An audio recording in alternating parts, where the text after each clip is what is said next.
Hello बच्चों, good morning. हम लोगों ने पिछले वीडियो में धातु और अधातु में से धातु और अधातु के फिजिकल प्रॉपर्टी यानी भौतिक गुणधर्म में अंतर की जानकारी लिए थे। आज हम लोग इस वीडियो में दोनों के रासायनिक गुणधर्मों का अंतर की चर्चा करेंगे। पहले तो ये जान लें कि आधुनिक आवर्त सारणी में कुल ज्ञात तत्वों अर्थात 118 में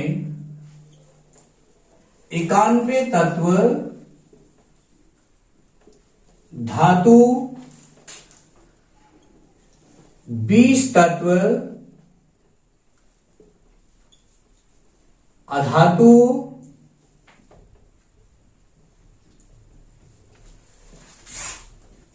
तथा 7 तत्व जो है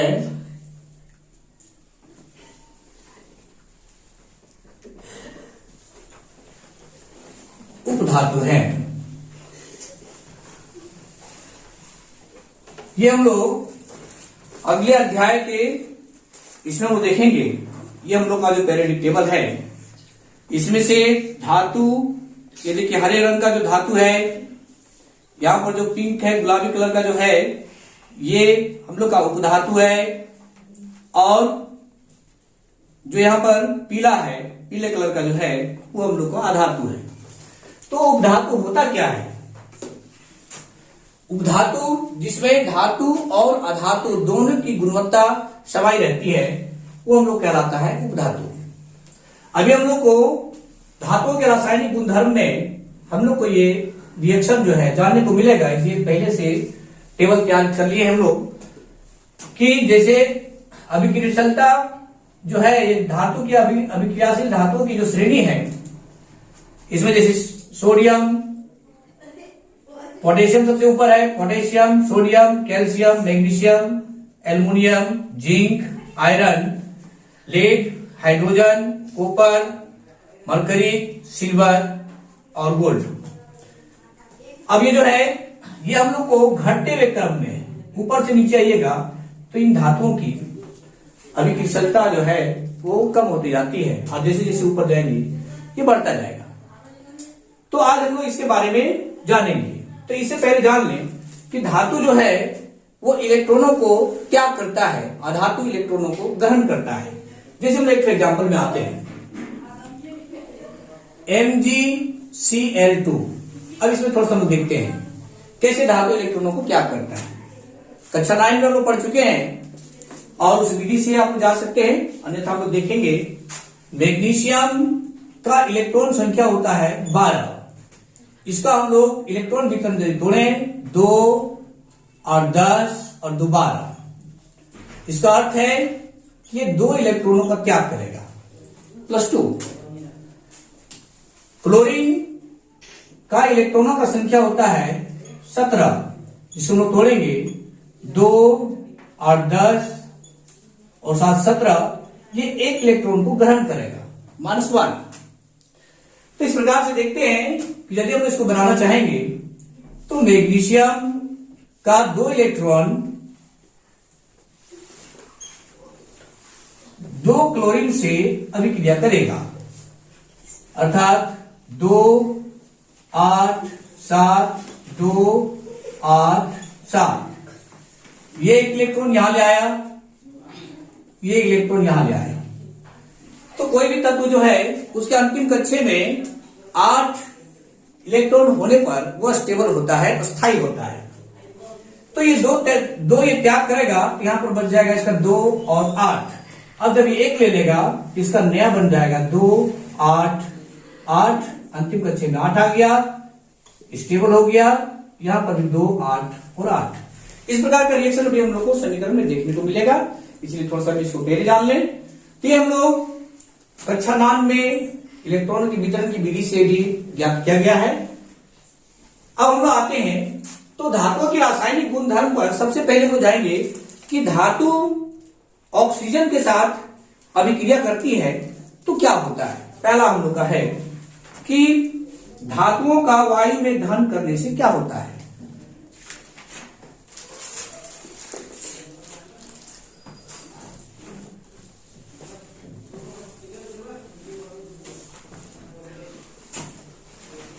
इसे मिटा देते हैं।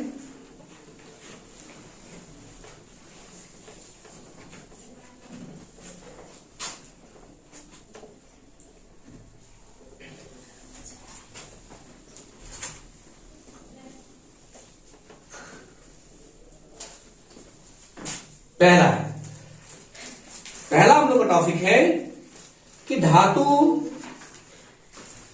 और ऑक्सीजन के बीच होने वाली अभिक्रियाओं के बारे में जानेंगे। तो धातु प्लस ऑक्सीजन, धातु प्लस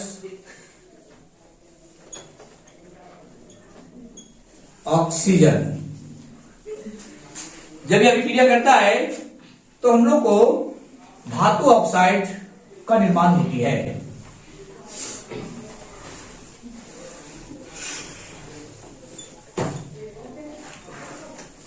धातु ऑक्साइड का निर्माण होती है। तो इसमें से हम जानते हैं कि प्रायः धातु ऑक्साइड क्षारकीय होती है, परंतु कुछ धातु ऑक्साइड ऐसे हैं जिनका स्वभाव क्षारकीय भी है और अम्लीय भी है, जैसे potassium oxide, sodium oxide, calcium oxide, magnesium oxide etc. इनका जो प्राकृतिक है वो क्षारकीय है, ये क्षारीय होती है। परंतु एल्युमिनियम ऑक्साइड और जिंक ऑक्साइड की जो प्रकृति है वो अम्लीय है और क्षारीय, ये दोनों तरह से व्यवहार करता है। ये अम्लीय भी है और क्षारीय भी है। जैसे हम इसको आएंगे, पोटेशियम को जब हम लोग ऑक्सीजन से विक्रिया करेंगे तो बन जाएगा पोटेशियम ऑक्साइड।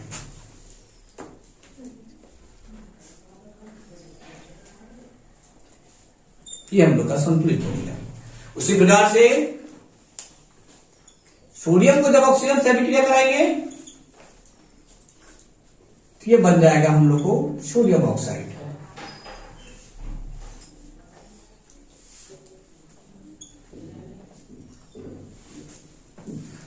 अब हम लोग का अगला है,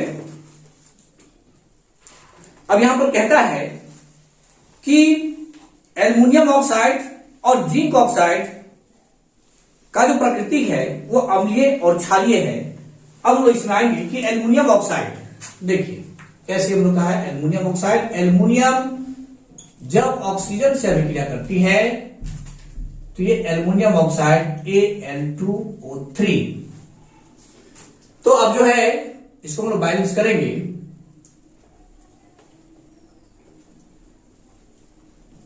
ये हो गया हम लोग को। और जिंक ऑक्साइड,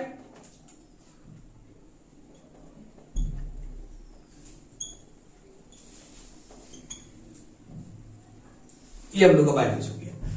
तो इसकी जो प्राकृतिक है वो क्षारकीय भी है और अम्लीय भी है। इसका विलक्षण अम्लीय और क्षारीय दोनों है।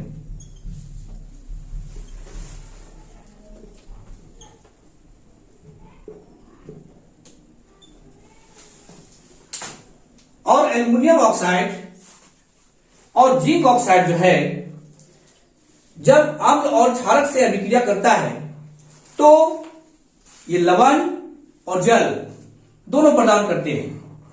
जैसे हम लोग आते हैं यहां पर कि एल्युमिनियम ऑक्साइड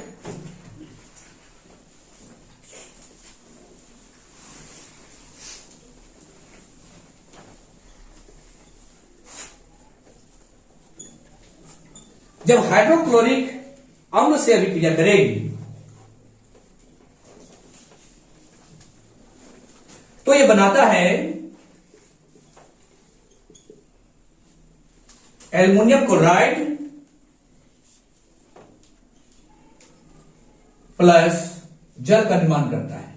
अब यहां देखिए, अब इसमें एल्युमिनियम ऑक्साइड जो है, यहां इसका जो अभिलक्षण होगा वो होगा बेसिक, अर्थात क्षारकीय। और यहां पर हाइड्रोक्लोरिक अम्ल, यहां पर ये व्यवहार करेगा एसिड की तरह, यानी ये एसिड है हाइड्रोक्लोरिक अम्ल। इन्होंने बनाया क्या, एल्युमिनियम क्लोराइड प्लस जल। अब आगे आते जब इसको क्षार से अभिक्रिया कराएंगे,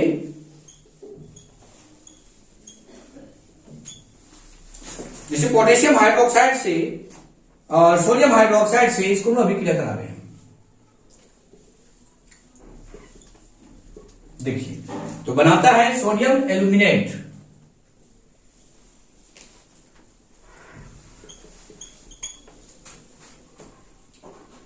प्लस में ये भी जल का निर्माण करता है। तो अब यहां पर देख रहे हैं कि एल्युमिनियम ऑक्साइड सोडियम हाइड्रोक्साइड के साथ अभिक्रिया करता है, तो सोडियम एल्यूमिनेट और जल का निर्माण करता है। तो अब यहां जो है एल्युमिनियम ऑक्साइड जो है, ये यहां पर अब एसिड हो गया, यहां पर शेर का भूमिका निभाएगा सही। और ये देखिए, ये अब यहां पर जो है बेसिक हो गया, ये क्षार हो गया। इस प्रकार से एल्युमिनियम ऑक्साइड पहला में है, एल्युमिनियम ऑक्साइड हाइड्रोक्लोरिक अम्ल से अभिक्रिया करता है, तो एल्युमिनियम क्लोराइड और जल का निर्माण किया। इसमें एल्युमिनियम ऑक्साइड का विलक्षण बेसिक है, इसमें एल्युमिनियम ऑक्साइड का विलक्षण एसिड है। और ये कहता है कि कुछ ऐसे धातु ऑक्साइड हैं जो अम्ल और क्षारक से अभिक्रिया करके, जैसे ये देखिए एल्युमिनियम अम्ल और क्षारक से अभिक्रिया करके लवण तथा जल का निर्माण करते हैं, उसे उभयधर्मी ऑक्साइड लोग कहते हैं। तो उभयधर्मी ऑक्साइड में कौन कौन आया, अब मेरा आ गया एल्युमिनियम ऑक्साइड और जिंक ऑक्साइड। अब लोग ठीक इसके आगे आते हैं,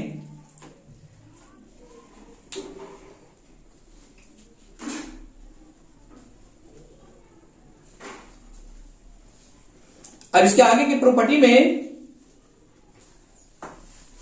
समझाएंगे कि अब धातु जब जल से अभिक्रिया करती है तो क्या होता है। धातु अब जल के साथ जब अभिक्रिया करेगी तो क्या होगा।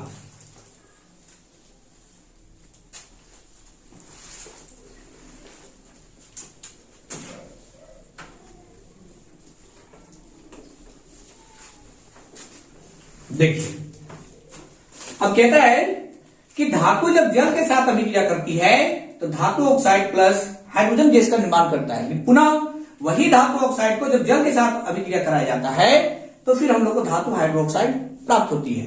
ये सभी धातु के साथ नहीं होता है, कुछ चुनिंदे धातु हैं जो ये दोनों प्रक्रिया को अपनाता है।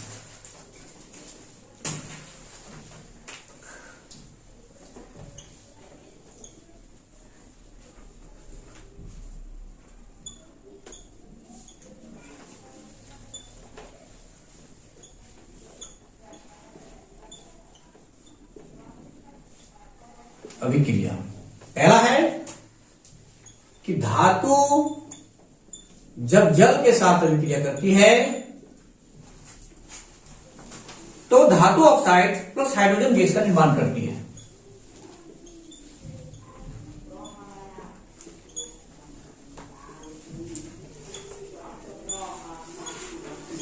प्लस जल का निर्माण करती है, हाइड्रोजन गैस का निर्माण करती है।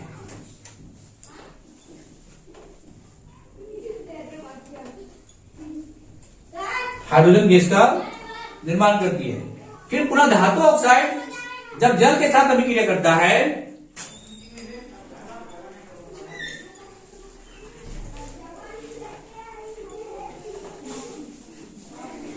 पुनः जब धातु ऑक्साइड जल के साथ अभिक्रिया करता है तो धातु हाइड्रोक्साइड प्राप्त होती है। धातु हाइड्रोक्साइड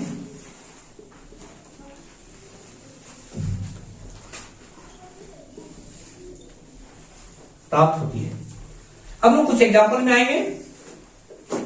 अब यहां देखते हैं कि सबसे अधिक अभिक्रियाशील धातुओं में से कैल्शियम है, सोडियम है, कैल्शियम है, सोडियम है और पोटेशियम है। सबसे ऊपर है पोटेशियम, सोडियम और कैल्शियम। तो ये अति अभिक्रियाशील है, ये तो बहुत तेजी से अभिक्रिया करेगा, स्वाभाविक है। तो पोटेशियम और सोडियम जो है ठंडे जल के साथ बहुत तीव्र गति से अभिक्रिया करता है। पोटेशियम जब जल के साथ अभिक्रिया करेगा तो देखिए पहले क्या बनाएगा सर, धातु oxide K2O plus hydrogen gas. इस तरह सोडियम है, ये भी जब जल के साथ अभिक्रिया करेगा तो बनाएगा sodium oxide plus hydrogen gas.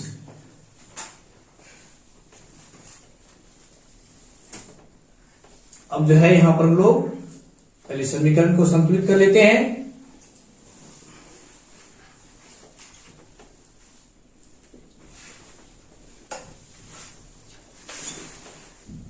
इस प्रकार से पोटेशियम इधर भी 4 है, इधर भी 4 है हम लोग का, हाइड्रोजन 2 2 4 पर 4 है, ऑक्सीजन 2 और यहां 2। अभी नीचे आते हैं सोडियम में।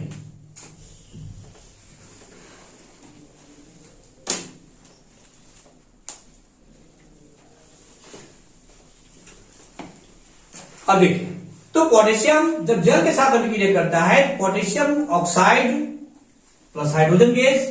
सोडियम जब जल के साथ अभिक्रिया करता है तो sodium oxide plus hydrogen gas. ये दोनों इतना तेज अभिक्रियाशील है कि जो हाइड्रोजन गैस जा रही है एकदम एक ज्वाला की तरह होती है, ये आग लगा देगा, एकदम ज्वलनशील उठता रहता है। ये पुनः जब पोटेशियम ऑक्साइड और सोडियम ऑक्साइड पुनः जब जल से हम लोग अभिक्रिया कराते हैं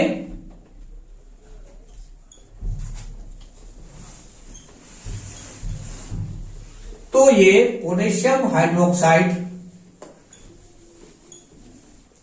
बनता है। अब इसमें से अब ये हम लोग को इसमें हाइड्रोजन गैस का निकलने की जो संभावना है वो पूर्णतः समाप्त हो जाती है।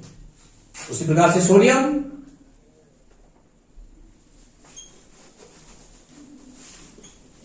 ये जब इसको फिर हम लोग पुनः जो है सोडियम ऑक्साइड को जल के साथ अभिक्रिया करेंगे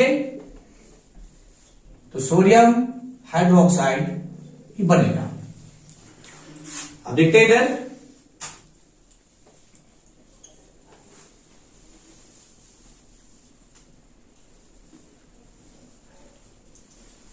अब यहां पर देख रहे हैं ये हम लोग को हो जा रहा है पोटेशियम 2, यहां भी 2 हो जा रहा है, ऑक्सीजन 2 है, 2 हो जा रहा है, हाइड्रोजन यहां पर 2 है, यहां भी 2 है। इस प्रकार हम लोग बैलेंस से सोडियम में भी आएंगे नीचे का समीकरण में, ये देखिए अब ये पूर्णतः ये थम जाता है इसका अभिक्रिया से, और यहां पर ये हाइड्रोजन दोनों का जो है ये ज्वलनशील ये उठता रहता है। फिर आगे आते हैं देखिए मैग्नीशियम। मैग्नीशियम जस्ट जो है समझिए कि ठंडे जल के साथ बहुत तेजी से अभिक्रिया करता है, पर मैग्नीशियम जो है वो ठंडे जल के साथ बिल्कुल अभिक्रिया नहीं करता है। हम ये भी देखते हैं इसका मैग्नीशियम जो है, मैग्नीशियम ठंडे जल के साथ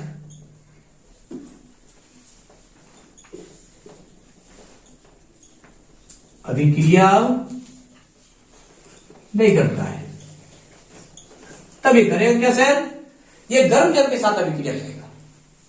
मैग्नीशियम जो है वो गर्म जल के साथ अभिक्रिया करेगा और गर्म जल से के साथ अभिक्रिया करके मैग्नीशियम ऑक्साइड का ये निर्माण करता है।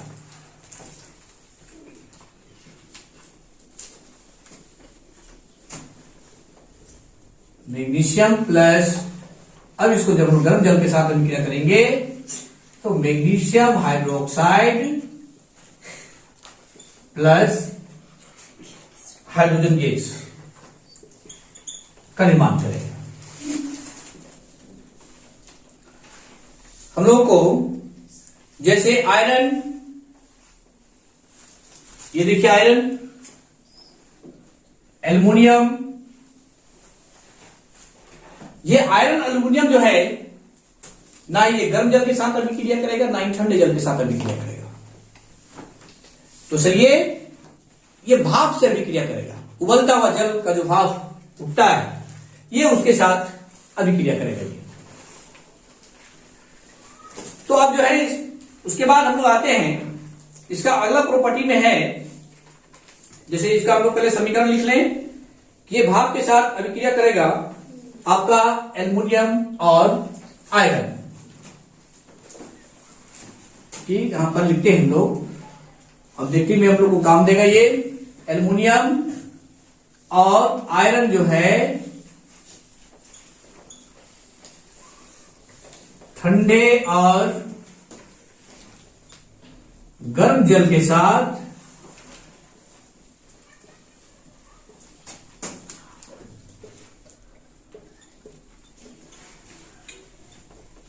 अभिक्रिया नहीं करती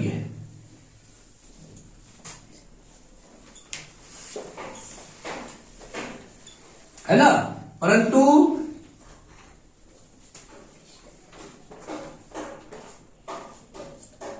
यह भाप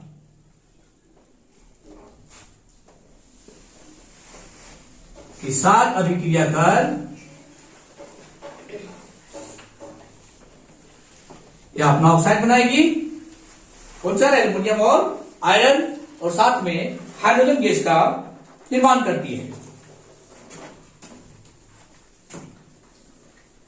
धातु ऑक्साइड का निर्माण करिए। अरे जो ये धातु है अर्थात एल्युमिनियम और आयरन,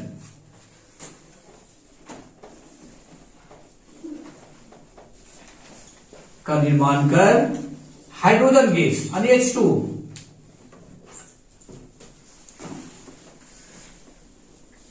उत्पन्न करता है। जैसे एल्युमिनियम जब गर्म जल से अभिक्रिया करेगा तो ये बनाता है aluminium oxide plus hydrogen gas.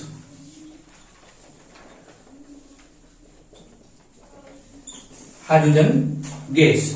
अब इसको बैलेंस करेंगे हम लोग। एल्युमिनियम यहां पर 2 है, यहां पर 1 है, इसे मल्टीप्लाई कर दिए। यहां ऑक्सीजन जो है यहां पर 3 है, यहां पर मेरे पास 1 है, बैलेंस हम लोग को नहीं होगा। तो इस प्रकार से हम लोग जब यहां पर 2 लेते हैं तो ये हो जाएगा 4 और यहां पर है 2, मल्टीप्लाई यहां पर करेंगे 3, 3 दूनी 6, यहां पर आएगी 3। इस प्रकार से ऑक्सीजन भी 3 आ गया, यहां पे ऑक्सीजन 3 आ गया, बैलेंस हो गया। अब जो है आगे आयरन Fe, ये जब भाप से अभिक्रिया करेगा तो ये भी बनाएगा iron oxide plus hydrogen gas.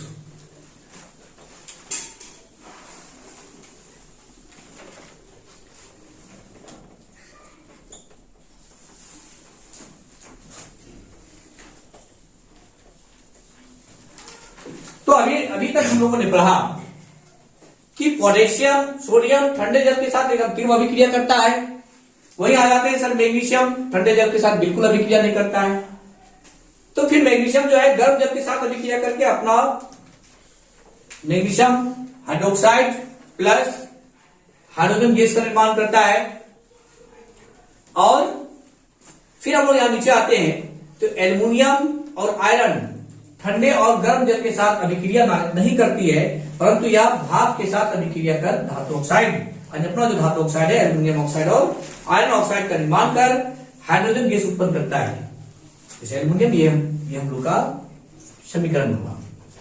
तो ये है सर हम लोग का धातु जो है वो जल के साथ अभिक्रिया करता है, परंतु कुछ धातु ऐसी है जो जल के साथ बिल्कुल अभिक्रिया नहीं करती, जैसे लेड, कॉपर, सिल्वर, गोल्ड। देखिए लेड है, कॉपर है, सिल्वर है, गोल्ड है। ठीक है, लेड,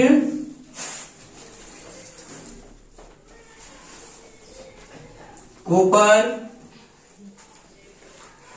सिल्वर और गोल्ड जल के साथ अभिक्रिया नहीं करती।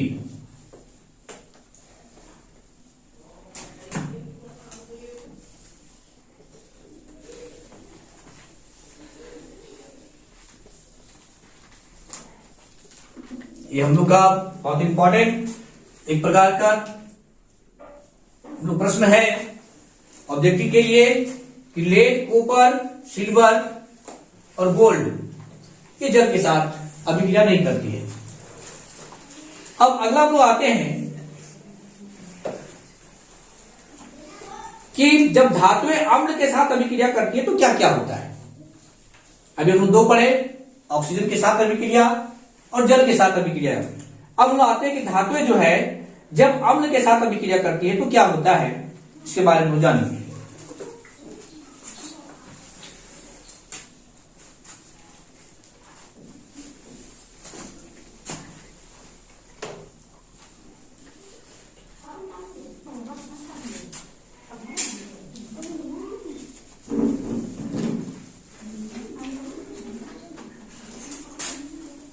अगला हम लोग का इसका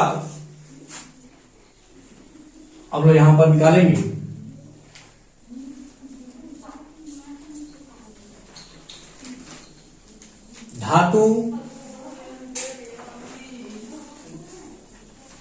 धातुएं अम्ल के साथ अभिक्रिया।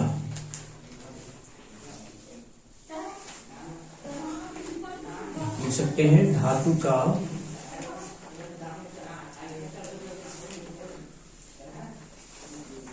अम्ल के साथ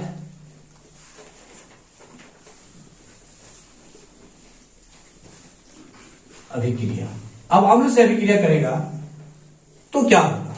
अभी तक हम लोगों ने ऑक्सीजन के साथ देखा, जल के साथ देखा, अब अम्ल के साथ अभिक्रिया करेगा तो क्या होगा। तो इसमें से है कि धातु जब तनु अम्ल के साथ अभिक्रिया करती है तो लवण और हाइड्रोजन गैस का निर्माण करता है। अब जो है थोड़ा सा हम लोग इसमें समीकरण बनाते हैं, देखते हैं हम लोग। धातु जो है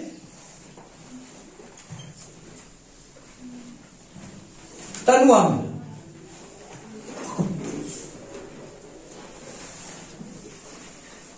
के साथ अभिक्रिया करेगी तो ये लवण प्लस हाइड्रोजन गैस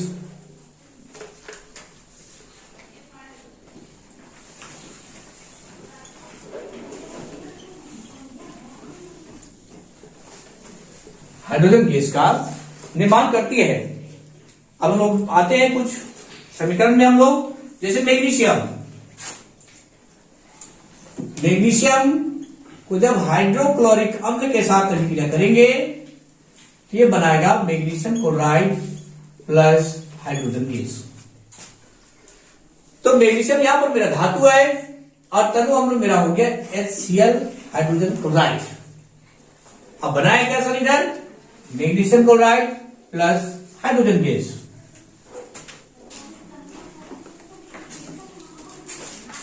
उसी प्रकार से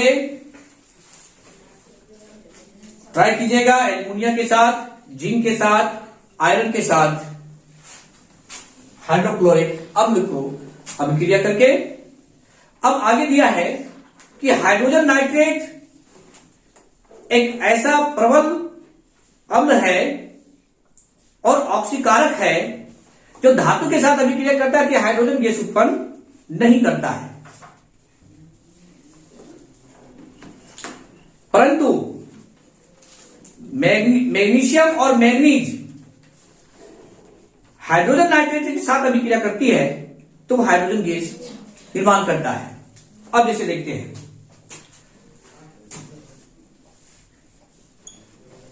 HNO3 केवल मैग्नीशियम और मैग्नीज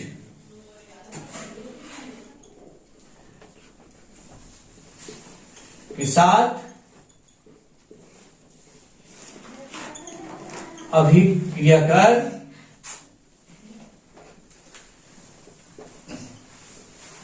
हाइड्रोजन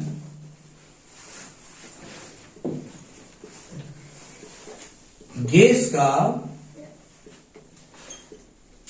निर्माण करती है। यह ऑक्सीकारक होने के कारण, ऑक्सीकारक ऑक्सीजन को छोड़ना देना, कि कारण जो है अन्य धातुएं इनके साथ अभिक्रिया कर हाइड्रोजन गैस का निर्माण नहीं कर पाती है, परंतु मैग्नीशियम और मैग्नीज जो है HNO3 हाइड्रोजन नाइट्रेट के साथ अभिक्रिया करके ऑक्सीजन का निर्माण करती है। जैसे हम एक समीकरण में आते हैं, मैग्नीशियम हाइड्रोजन नाइट्रेट के साथ अभिक्रिया करेगी तो ये magnesium nitrate plus hydrogen gas का निर्माण करेगी।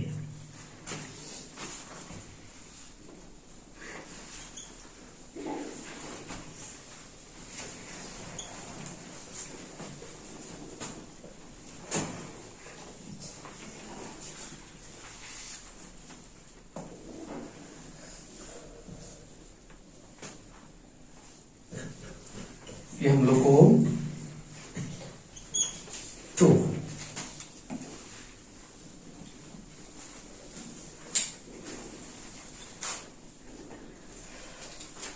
अब जब लोग आगे आते हैं इसमें, अब यहां पर है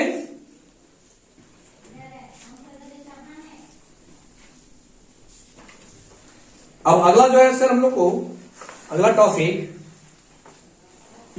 हम लोग सक्रियता श्रेणी के बारे में हम लोग तो जानकारी ले लिए कि कौन सी धातु तत्व हैं जो अधिक अभिक्रियाशील है और नीचे सब घटते हुए क्रम में है। जैसे सबसे अधिक अभिक्रियाशील की श्रेणी में potassium, sodium, calcium, magnesium, aluminium. देखिए फिर वह घटती हुई अभिक्रियाशील में देखिए जिंक है, आयरन है, लेड है, हाइड्रोजन है, और सबसे कम में देखिए आ गया आपका सिल्वर है, गोल्ड है, मरकरी है।